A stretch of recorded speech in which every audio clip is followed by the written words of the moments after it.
17h20, en toute subjectivité, Hugo Clément. Hugo, ce matin, vous nous parlez donc de nos repas printaniers. Oui, les oiseaux chantent, les arbres retrouvent leurs feuilles, la douceur revient et avec elle l'envie de refaire des salades.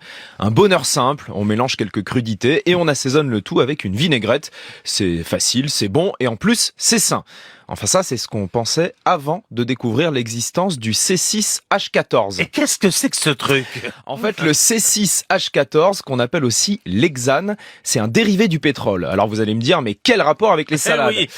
Eh bien, ce produit est utilisé dans la production de produits alimentaires, dont de nombreuses huiles.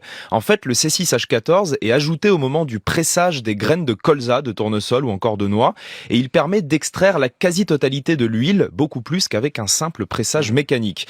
Ce solvant est obtenu lors du raffinage du pétrole brut, et l'industrie pétrolière le revend donc aux industriels de l'huile ou du cacao, car il est aussi utilisé pour certains types de chocolat. Le problème, c'est que le C6H14 peut avoir des conséquences délétères sur la santé. Selon l'Institut national de recherche et de sécurité, il peut provoquer des irritations, des atteintes au niveau du système nerveux et même des troubles mentaux.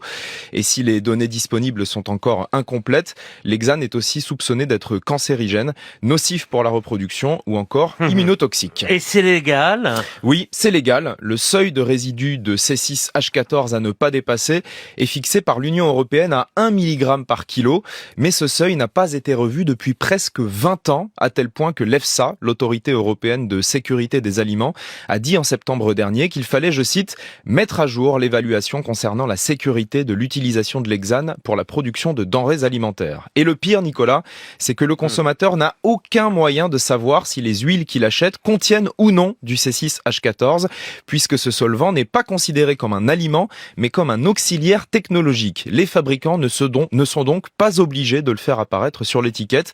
Aujourd'hui, le seul moyen d'être sûr qu'un aliment ne contient pas d'hexane, c'est d'acheter du bio, puisque l'utilisation d'hexane est interdite pour la production de produits biologiques. Et est-ce que ça bouge au niveau politique? Oui, le député MoDem Richard Ramos a déposé une proposition de loi pour interdire le C6H14 dans l'alimentation.